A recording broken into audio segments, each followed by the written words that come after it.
Hello friends, स्वागत है आपका एम बाला एजुकेशन में।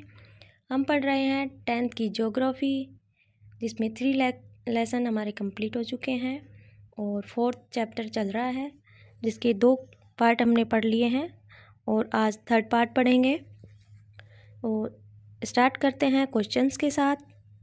क्वेश्चन नंबर 54, मूंगफली किस प्रकार की फसल है? मूंगफली खरीफ की फसल है और देश में मुख्य तिलहनों के कुल उत्पादन का आधा भाग इसी फसल से प्राप्त होता है।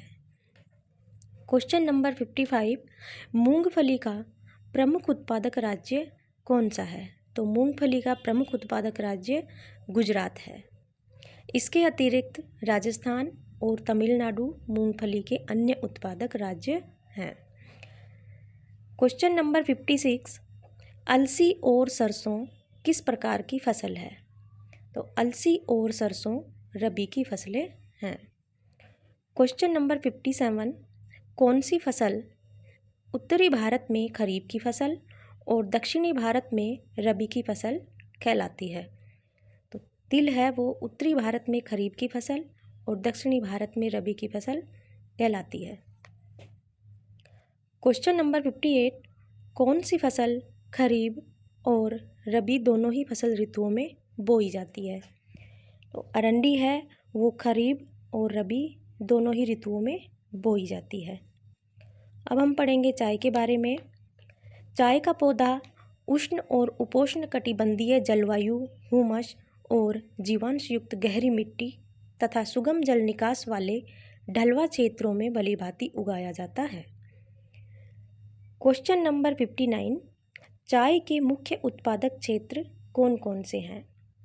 चाय के मुख्य उत्पादक क्षेत्र असम, पश्चिमी बंगाल में दार्जिलिंग और जलपाईगुड़ी जिलों की पहाड़ियाँ, तमिलनाडु और केरल। इनके अलावा हिमाचल प्रदेश, उत्तराखंड, मेघालय, आंध्र प्रदेश और त्रिपुरा चाय उत्पादक क्षेत्र हैं। क्वेश्चन नंबर 60, सन 2018 में विश्व में चीन के बाद दूसरा बड़ा चाय उत्पादक देश कौन सा था? तो वह था भारत। क्वेश्चन नंबर 61, भारत में किस किस्म की कॉफ़ी पैदा की जाती है? तो भारत में अरेबिका किस्म की कॉफ़ी पैदा की जाती है। क्वेश्चन नंबर 62, भारत में कॉफ़ी कहाँ से लाई गई थी? तो भारत में कॉफ़ी आरंभ में यमन से लाई गई थी। क्वेश्चन नंबर 63, किस किस्म की कॉफ़ी की विश्व में अधिक मांग है? तो अरेबिका किस्म की कॉफ़ी की विश्व में अधिक मांग है। क्वेश्चन नंबर 64, कॉफ़ी की कृषि की शुरुआत किन पहाड़ियों से की गई थी? कॉफ़ी की कृषि की शुरुआत किन पहाड़ियों से की गई थी? तो बाबा बुदन पहाड़ियों से हुई कॉफ़ी की कृषि की शुरुआत। इसकी खेती यानी कॉफ़ी की खेती नीलगिरी की पहाड़ियों के आसपास कर्नाटक, केरल और तमिलनाडु में की जाती है। हम पढ़ेंगे अब बागवानी फसलें। सन 2018 में भारत का विश्व में फलों और सब्जियों के उत्पादन में चीन के बाद दूसरा स्थान था। सन 2018 में। क्वेश्चन नंबर 65, भारत किस प्रकार के फलों का उत्पादक है? तो भारत उष्ण और शीतोष्ण कटिबंधीय दोनों ही प्रकार के फलों का उत्पादक है। क्वेश्चन नंबर 66, महाराष्ट्र, आंध्र प्रदेश, तेलंगाना, उत्तर प्रदेश और पश्चिमी बंगाल के प्रसिद्ध हैं। तो आम प्रसिद्ध हैं महाराष्ट्र, आंध्र प्रदेश, तेलंगाना, उत्तर प्रदेश और पश्चिमी बंगाल के आम प्रसिद्ध है। आ से आंध्र प्रदेश, मैं से महाराष्ट्र। आम से ही 2 राज्य याद हो गए हैं। आ से आम आंध्र प्रदेश, आ से आंध्र प्रदेश, मैं से महाराष्ट्र, तेलंगाना, उत्तर प्रदेश और पश्चिमी बंगाल। क्वेश्चन नंबर 67, नागपुर और चेरापूंजी के क्या प्रसिद्ध हैं? तो नागपुर और चेरापूंजी के संतरे प्रसिद्ध हैं। क्वेश्चन नंबर 68, भारत में केले कहाँ के प्रसिद्ध हैं?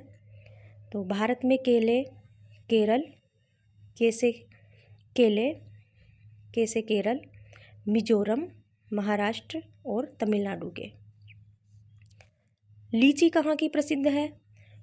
लीची उत्तर प्रदेश और बिहार की प्रसिद्ध है। क्वेश्चन नंबर 70 है, मेघालय के प्रसिद्ध है। मेघालय में क्या प्रसिद्ध है?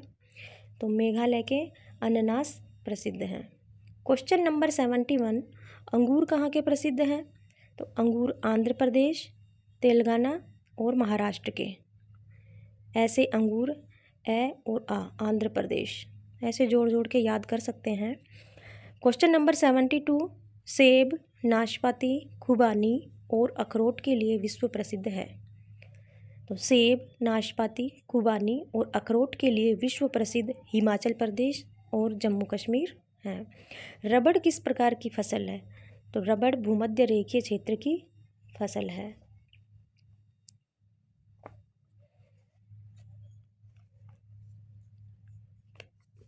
रबड़ भूमध्य रेखीय क्षेत्र की फसल है, परंतु विशेष परिस्थितियों में उष्ण और उपोष्ण क्षेत्रों में भी उगाई जाती है।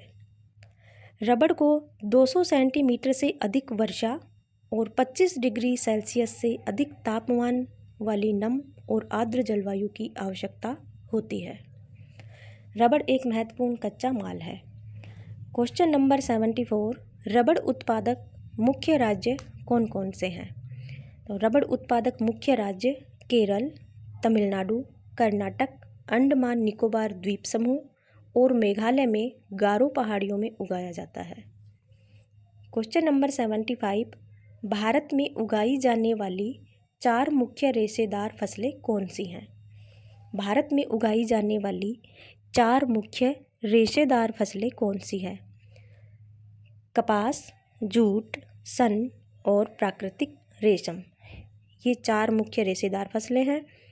इनमें से पहली 3 मिट्टी में फसल उगाने से प्राप्त होती है, यानी कपास, जूट और सन, ये मिट्टी में फसल उगाने से प्राप्त होती है। चौथा रेशम के कीड़े के कोकून से प्राप्त होता है। जो प्राकृतिक रेशम होता है वो रेशम के कीड़े के कोकून से प्राप्त होता है। 76 क्वेश्चन नंबर, रेशम का कीड़ा किस पेड़ पर पाला जाता है? तो रेशम का कीड़ा है वो मलबरी पेड़ की हरी पत्तियों पर पाला जाता है। क्वेश्चन नंबर 77, कपास के पौधे का मूल स्थान माना जाता है। कपास के पौधे का मूल स्थान भारत को माना जाता है। कपास उत्पादन में भारत का विश्व में चीन के बाद दूसरा स्थान है। इस फसल को उच्च तापमान, हल्की वर्षा या सिंचाई और 210 पाला रहित दिन और खुली धूप की आवश्यकता होती है। 210 पाला रहित दिन और खिली धूप की आवश्यकता होती है। कपास खरीफ की फसल है और कपास को पककर तैयार होने में 6 से 8 महीने लगते हैं। कपास के मुख्य उत्पादक राज्य हैं महाराष्ट्र, गुजरात, मध्य प्रदेश, कर्नाटक, आंध्र प्रदेश, तेलंगाना, तमिलनाडु, पंजाब, हरियाणा और उत्तर प्रदेश। क्वेश्चन नंबर 78, सुनहरा रेशा किसे कहा जाता है? तो सुनहरा रेशा जूट को कहा जाता है। क्वेश्चन नंबर 79, सुनहरा रेशा किसे कहा जाता है? जूट को। जूट की फसल बाढ़ के मैदानों में जल निकास वाली उर्वरक मिट्टी में उगाई जाती है। बाढ़ के मैदानों में जल निकास वाली उर्वरक मिट्टी में।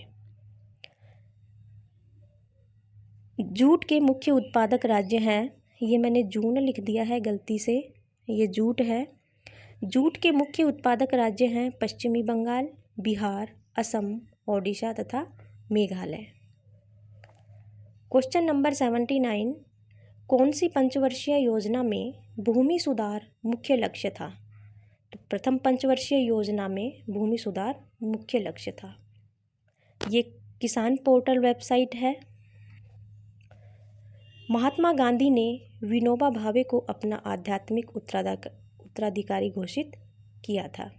ये इम्पोर्टेंट नोट्स हैं जो बुक के लास्ट के पेज से लिए मैंने लिखे हैं।